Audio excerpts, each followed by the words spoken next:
Aloha everyone! Tara't samahan nyo ako sa panibagong isi-share ko sa inyo. Grabe naman kasi itong 3-in-1 extension plug na ito, na para bang kasalanan ko kapag hindi ko to agad na i-share sa inyo.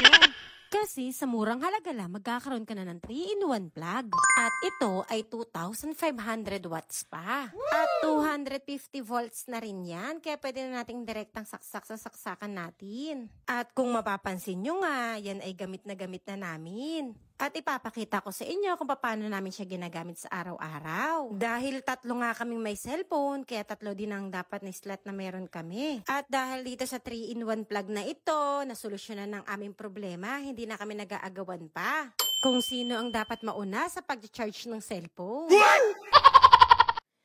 Kaya't ano pang hinihintay ninyo, i-check out nyo na yan. Ilalagay ko ang link sa comment section.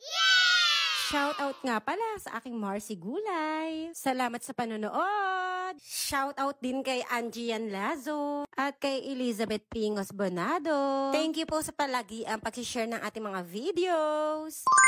For more shoutout, don't forget to like, comment, share, and follow for more videos. Hanggang dito na lang. Thank you for watching. Bye!